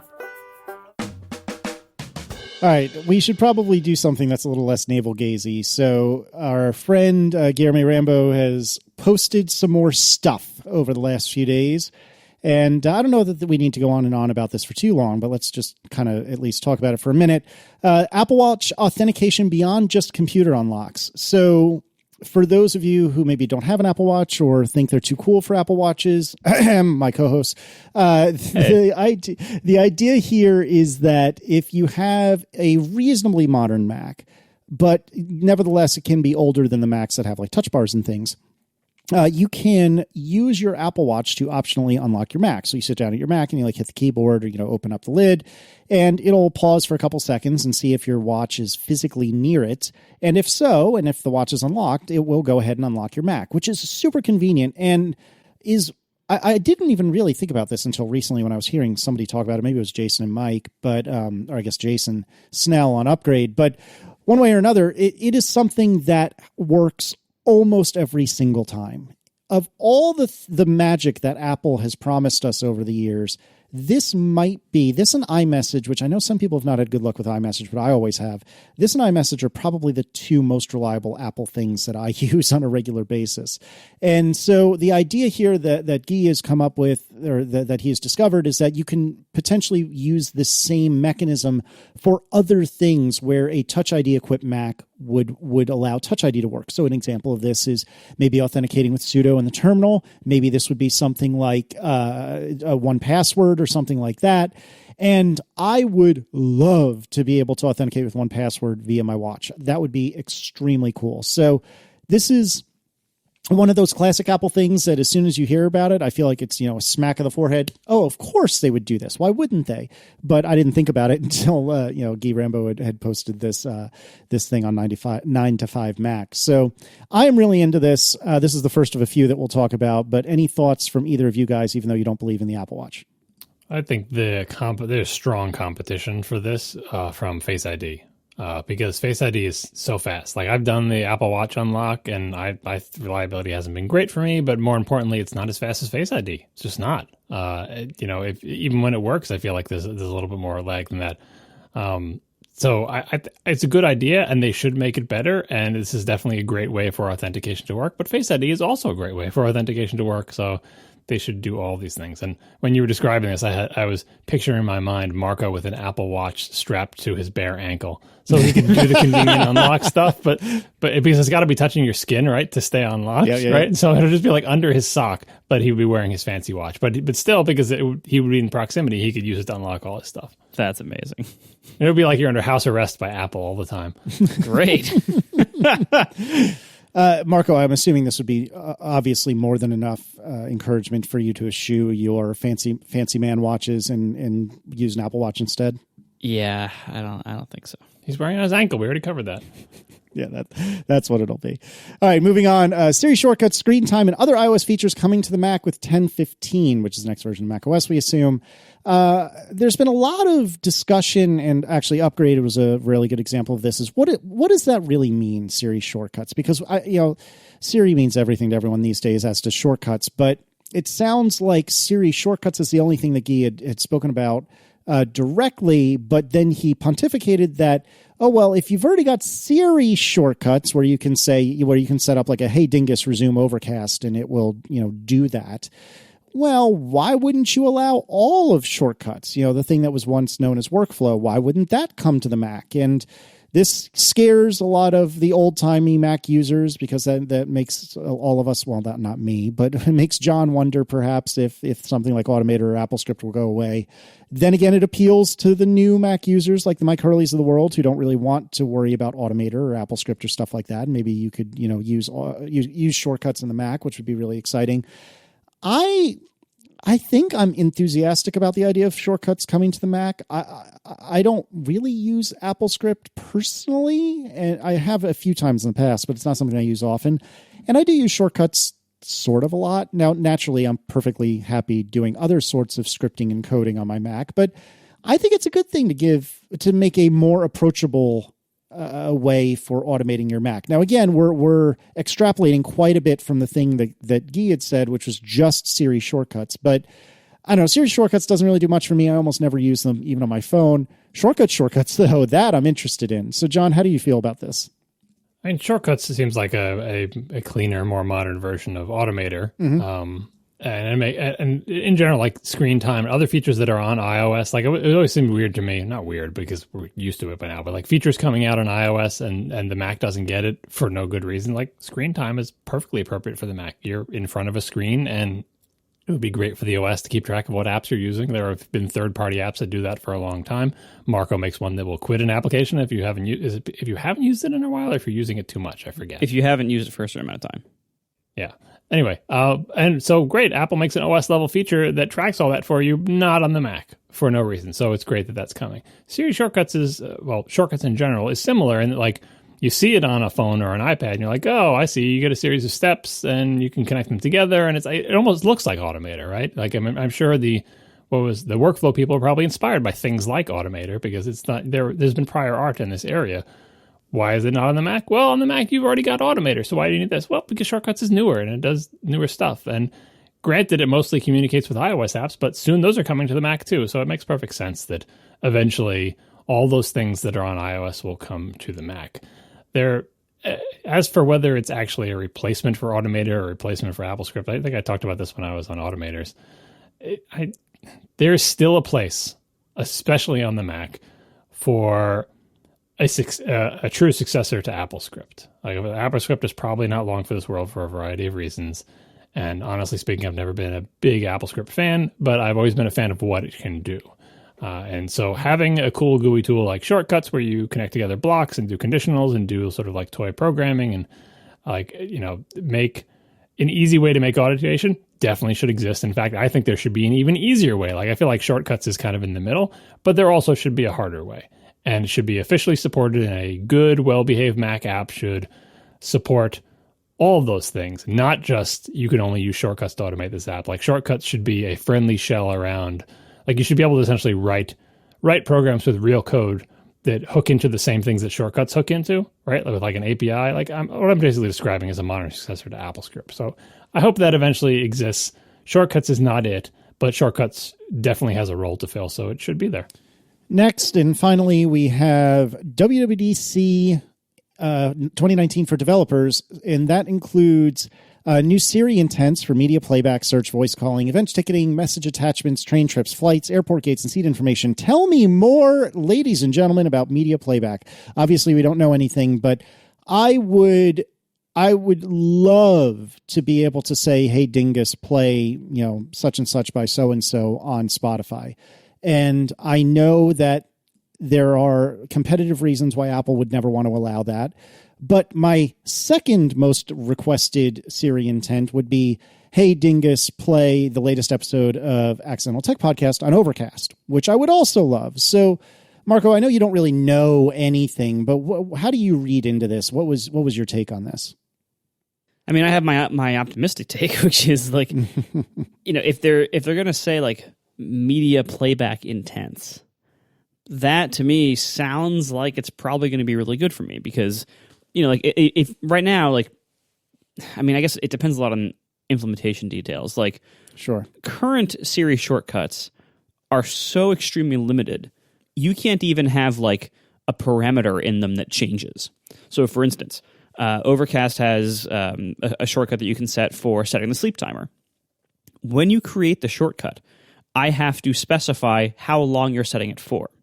So when you say, if you create a shortcut to, set the sleep timer for 10 minutes, you can't then use the same phrasing to say, set the shortcut for 30 minutes, or set the timer for 30 minutes. Like, any shortcut you create cannot have parameters that change. It is fixed in whatever parameter set it was created with. So even in places where there are obvious slots for a variable to go, where like I want to do the same thing that I already have a shortcut for, but with a different value in place of the value that's there, you can't do that in today's system. And so the idea of like a general purpose Overcast shortcut, you can't have a shortcut that says, play a playlist in Overcast, and then each time you invoke it, specify a different playlist. You can't do that. You can't specify a different podcast. Like, everything has to be separate. If you want a shortcut, one to open up the latest episode of ATP and one to open up the latest episode of Upgrade, you have to make two different shortcuts for that, with two specifically different phrases that you have to use those exact phrases to get that exact variable, and that's it. So anything that goes beyond what we have today has to address that, be like number one. Like, that to me, like, if you want to make media playback better, you have to first address that. And then once you have like the variables, which, by the way, like the structure with which you create the shortcuts in the code does have that. Like, you do specify places where you're having variables. There's just no interface for people to create them where those variables are flexible. And there's no ability, seemingly, for you to call them, or to summon them with your shortcut phrases with different variables in them. But like the structure in the code does seem to be there to support that. So hopefully we're getting that. But anyway, so for media support to be useful, you need that first. But then beyond that, there has to be some way for Overcast to provide to Siri a list of what you can be talking about. So if there's a parameterized shortcut with a variable that's like a name of a podcast, so that you can just say, hey Dingus, play podcast X in Overcast, where you didn't previously create a shortcut for that. There needs to be a way for Overcast to tell Siri, either in advance or maybe very quickly in response to that, here's a list of things they could be asking about. And here's all these phrases of like basically every podcast you subscribe to. Like, here's the things that the user might ask about. And so that way it can support parameterized queries properly and quickly and responsively. None of that infrastructure exists yet. And so I hope that what they're actually talking about here is that kind of thing that then could be used for all sorts of things. Like, once you have that, you can do a lot of different intent styles. Number one being media playback, really. Like, that's I think the most commonly used one in practice. And so I hope that's really what this is about. And if media playback happens to be a result of that, great, I'll take it. But what we really need first is for intents to basically have like variables and things that can change, like parameters that can change in them every time they're invoked. Once we have that, it blows the doors open. All right, we also hear some news about Marzipan from Guy. Integration with the touch bar menu bar, including keyboard shortcuts, should be possible. Multiple windows should be possible. Split view apps ported from iOS will have the ability to be resized by dragging the divider, and its position reset by double-clicking the divider, just like native Mac apps. That's exciting and slightly surprising. I mean, I guess it makes sense if you really embrace auto layout. Enabling Mac support for an existing iOS app is as easy as checking a checkbox in the target settings next code, much as you would to add iPad support to an iPhone-only app. In theory, am I right? Just like when you recompile for x86, that was a checkbox too, right? Mm-hmm, mm-hmm. And then Steve John Smith added, so the Marzipan SDK is just the iOS 13 SDK all along, a checkbox in your iOS project settings. What will that mean for the separation between UIKit and AppKit? The iOS SDK doesn't include Mac frameworks like AppKit, AppleScript, etc. So how do you get those sorts of things into a Marzipan app? And I don't think any of us really know, but it's an interesting point. So the one checkbox thing, you can say the exact same thing about iPad apps. Like, if you have an iPhone app and you want to make an iPad app, you can go into the target thing and you can check works on iPad too, and you can hit build and run, and it will build and it will run. And you will get a blown up iPhone app on your iPad. And you don't have to make any other changes. And you can have an iPad app, technically. If it's like a feature checklist, you can say, check, I have an iPad app. And it is really that simple. And so if the Marzipan target works the same way, where you can just check another box in that list and say, works with iPhone, iPad, and Marzipan, great. You can build and run, hit that checkbox, build and run, and probably with no other work, have a Mac app. Now, the iPad app that you get out of doing it that way looks ridiculous and isn't very good. Like you'll have like everything is full screen, like all your iPhone controllers will be blown up to full screen. Everything will be like full screen transitions back and forth with navigation and everything. Everything's sliding up, taking over the whole screen, sliding down, taking over the whole screen. And nothing is taking advantage of the screen size. There's a lot of built-in iPad functionality that you weren't taking advantage of. So to make a good iPad app, you have to do a bit more work than that. Could you even get that checkbox thing through the store though? Because as soon as you said you can check a checkbox and get a Mac build of it, the icon assets alone that you're missing would probably mean you couldn't pass app review with your checkbox enabled iPad app, right? Like, don't you need different icons? It will show a bunch of warnings when it builds saying you don't have the right icons in your icon set. Oh, well, it'll just scale the other ones for you? Yeah, I think it will actually just scale them. So I don't think they actually reject you for rejected that. by Apple for blurry icons. Yeah, I don't think they do that. Anyway, so like you can make an iPad app with one checkbox, but to make it a good iPad app, you have to do a bit more work. You have to, and they provide APIs for you to do that. They provide things like the split view controller, which you mentioned a minute ago, which is like the thing that allows you kind of like Mail to have a left pane and a right pane. And the left pane is like a list, and you can click a thing on the list, and the right pane changes. It's the detail view. Like there are like extra things. There's popovers. There's the different ways you can present a pop-up view controller that doesn't take over the whole screen. So you can have the little sheet in the middle of the screen. So like the iPad API basically allows you to take an iPhone app and do a few changes to make it a much better iPad app than the initial version that you just click the checkbox and ran. What I think all of this sounds like is a very similar thing for making an iPad app into a Mac app, where you hit that checkbox for the Marzipan target, and you can hit build and run, and it will probably just run, and you will probably have what basically feels like the crappy home app that we have today on Mac, which is this awful like iPad app in a window, and which is an even more egregious example because even the regular home app in its native home on the iPhone is still terrible and confusing. But regardless, you're going to be able to hit that one checkbox and have an app with no other effort probably. However, you're going to need to put in some effort to make it a halfway decent, visually passable, functionally passable Mac app. But it does seem like, a combination of this reporting and as well as Steve Troughton-Smith's various blog posts about like how he's been playing with the existing Marzipan stuff in Mojave and like all the different APIs that are there to do things like make Mac toolbars and menu bar integration and touch bar integration and everything. That's all there now. Like he's been playing with it over the last couple of months, like in these various blog posts. So it's going to be the same thing as making the iPad app decent, which is you will have to take advantage of a few new Mac APIs that will take your iPad app and make it a little more Mac-like. And if you do a really good job, you can make a really good app that way. Like, based on Steve Troughton-Smith's blog post, it looks like a lot of that support's already there, like from what shipped a year ago.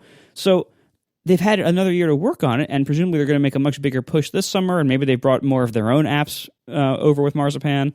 And so I'm actually really excited about this reporting because it sounds like whatever version of Marzipan we get this summer is not half-baked. It sounds like it is, at least 3/4 baked. It sounds like it's like it's providing a lot of possible functionality with probably minor changes. Like, like Steve TS was able to get things like native toolbars and everything with no tool support because he's hacking it all and with seemingly very little code change. And so when we actually have the real tools that allow us to do this much more easily, it's going to take no time at all. So again, it's going to be just like making iPad apps where like, I think if you just put 5% more effort in to your iPad app, you can have a pretty nice Mac app. And I'm very much looking forward to that because it did basically work that way on the iPad. And now we're going to have that same thing happen to the Mac, where not every Marzipan app is going to be good, just as not every iPad version of a previously iPhone app is good. But I think Apple, it sure sounds like Apple is going to be giving us the tools such that those of us who care to make good Mac apps out of our iPad apps will be able to do it pretty easily. And that's really cool. Yeah, I like to see this integration of like the touch bar and stuff like that. Like the question about AppKit and how you might access actual Mac frameworks from a Marzipan app is interesting because the easiest way to add integration to lots of Mac features quickly is to provide sort of shims to get to the existing AppKit functionality. But the toolbar stuff, I think, and stuff that he's been demoing in his blog post isn't doing that. And I just feel like the way forward is not to provide shims to Carbon, Cocoa, whatever random stuff that's on the Mac now, but just to make all this stuff in UIKit. So that's what I assume they're doing. But we'll see when this stuff gets disassembled. Like they're not going to re-implement the menu bar. I assume it's going to be the same old menu bar. It's just you're going to be able to populate menus from Marzipan, but you're not populating menus using an entirely new code base to control the menu bar. I have to assume so. This is going to be a little bit of a stew, but the real question is, from your own code inside your own app, can you just start using AppKit at that point? If you just write that code and include AppKit and start going off, will it compile and run? And I don't know the answer to that. Maybe Steve Troughton Smith already knows, but I don't know yet. I'm sure that will be feature prominently in the Marzipan sessions. By the way, we need to have like at least 3 or 4 shows where we try to figure out what the hell they're going to call Marzipan. What if they just call it Marzipan? Like, that because like calling it this for a year, and I just feel like that one's not. I mean, they called Jaguar. No, sorry, they called Jaguar Jaguar. That's what they called Jaguar. Oh God. But that was the last time I can recall a fanciful code name making it all the way through, and it led to a series of cats over the last several years. And Android's already got like the sweet food thing going on with its alphabetical candy OSs. So I really hope they don't call it Marzipan. I honestly I can't think of the kind of name they could give it because I'm sure they come with all sorts of terrible names. I know, but you can't call them. You can't just call it a Mac app because it's. I mean, maybe they could, but you just call it UIKit. That's what I was going to say. Yep. UIKit is UIKit. It's the new UIKit. I mean, they could add another letter. UIKit for everyone. So you say, okay, wait. App works with iPhone, iPad, and UIKit. No. Well, so I've got it. We already know the answer to this, right? It's UIKit plus $10 a month. No, I think it would just be AppWorks with, iPad. We're talking about the name of the framework. Like at WWDC, there's going to be sessions to say, learn about essentially the Marzipan SDK and how you can port your iOS apps to that. But what is the name of the framework? It's not a name that consumers would be faced with. It's the name that developers would be Absolutely UIKit for the Mac. Or UIKit for Mac OS, really. Yeah, you were so adamant on Apple Video, too. So yeah, well, that's true. UIKit it is UIKit for the Mac, but I think it would just be called UIKit. The sessions may be called, using UIKit on the Mac or whatever, but the actual, obviously the actual framework, I'm assuming, will still just be like the headers or whatever. The import statements will just be UIKit or whatever, sure. like it is today. I assume, but the name for the, what's on the slide, the name for the effort, I guess they could say UIKit for the Mac. I keep thinking they're going to try to go for some kind of universal thing. Because it's not just for the Mac, it's also for tvOS, right? In theory. Is it? Yeah. Well, it's the Apple Arcade thing was like the games will all be available on iOS, iPad, on the iPad, iPhone, Mac, and Apple TV. And I know games don't use much of UIKit, but the bottom line is to launch anything on any one of these platforms, you have to essentially have an application that can run on these platforms that are subtly different in interesting ways, even if it's just a very, very thin wrapper around Unity or whatever.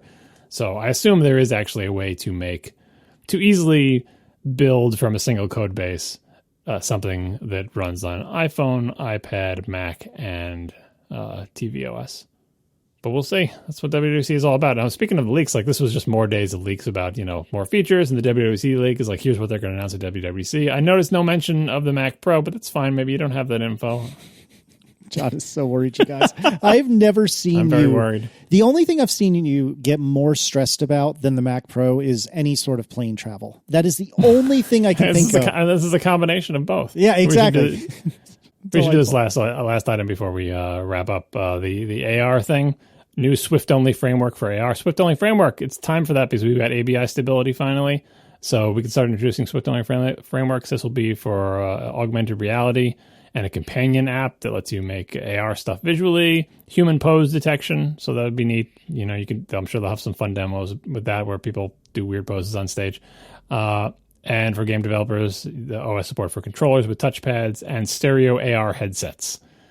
Who makes a stereo AR headset that works with iOS devices? Maybe somebody already does. I don't know. Or maybe it's like just a way to strap your phone to your face, like those various efforts. But I don't think we're going to see Apple's glasses this year. But Apple continues to lay the groundwork for Apple's glasses. All right. Thanks to our sponsors this week, ExpressVPN, Linode, and Rightpoint. And we will see you next week. Now the show is over. They didn't even mean to begin. 'Cause it was accidental. Oh, it was accidental. John didn't do any research. Marco and Casey wouldn't let him. 'Cause it was accidental. Oh, it was accidental. And you can find the show notes at atp.fm. And if you're into Twitter, you can follow them at CASEYL. ISS, so that's Casey Liss, MARCOARMENT, Marco Arment, SIRAC, USA Syracuse, it's accidental. They didn't mean to, accidental. Tech podcast so long. Man, this is going to be a big WWDC. This is going to be huge. I mean, we haven't even talked about possible laptop things. Like, geez, this is going to be big. Yeah, I was talking to a friend of mine that works at Apple, and actually I was talking to two different people that work at Apple, and I was saying to both of them separately, you guys are kind of screwed. Because everyone thinks that their favorite thing is coming this year. I'm talking to myself as much as I'm talking to anyone else.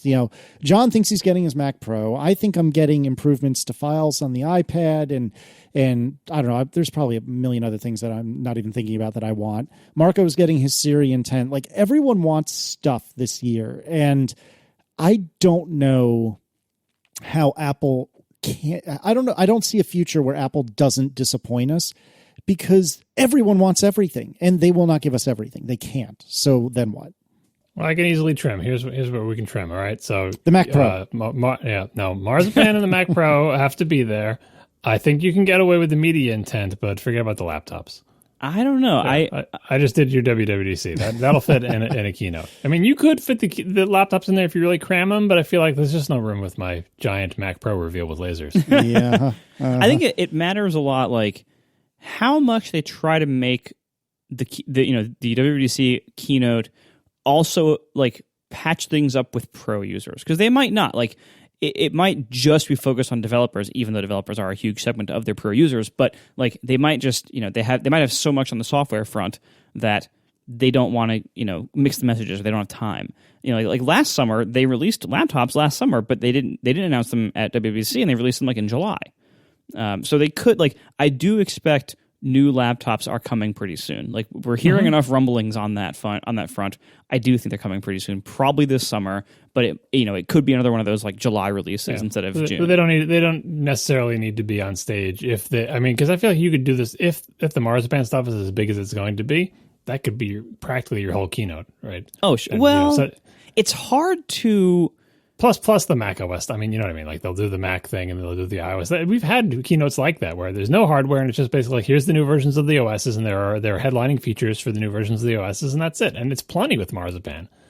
Yeah, but like I feel like with Marzipan, like it's a whole ton of work that's mostly like under the hood, and there actually isn't going to be that much to show off in a keynote. Well, you're going to want to see how you can take your app from iOS and make it a Mac app. How do you deal with menu bars and menu commands and insertion points and cursors and toolbars and all these Mac-isms? Like, how do you get them into your UI kit application? That's State of the Union and session type stuff. That's not Keynote stuff. But in the Keynote, you show off apps that use those features. Look at this app. Doesn't it look like an Mac app? Haha, it's actually a Marzipan app. And here's the new Marzipan version of Messages, and you can actually send with lasers. Speaking of lasers, like they'll have plenty of things to show of all their Marzipan apps and how they no longer look like garbage, right? That's the keynote for that. And then State of the Union is how did we do this and how can you do it to your app? Yeah, I guess that's fair. But yeah, like, I ultimately I think like if new laptops are coming this summer, like they were able to do a July release last summer because they were just speed bumps. There was almost no change.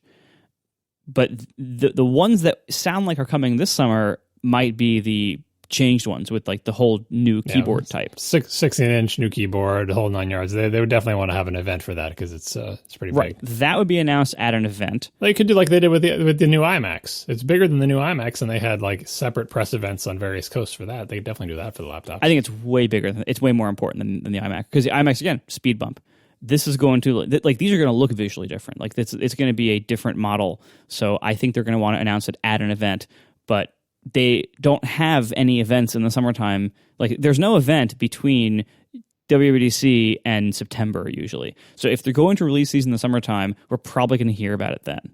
Yeah, I mean, you could fit it. Like I said, you could fit it in the keynote, especially if it's just the 16-inch. You do all the OS stuff. Here's the new OS. Here's Marzipan. Maybe here's a couple of Swift features. Maybe blah blah blah. Then you do the one and only new laptop, which is a 16-inch with the new keyboard, and everyone's excited by it. And then you end with your Mac Pro teaser. I don't know what to bring to the keynote because John and I are going to be there and presumably we'll be seated either next to each other or near each other.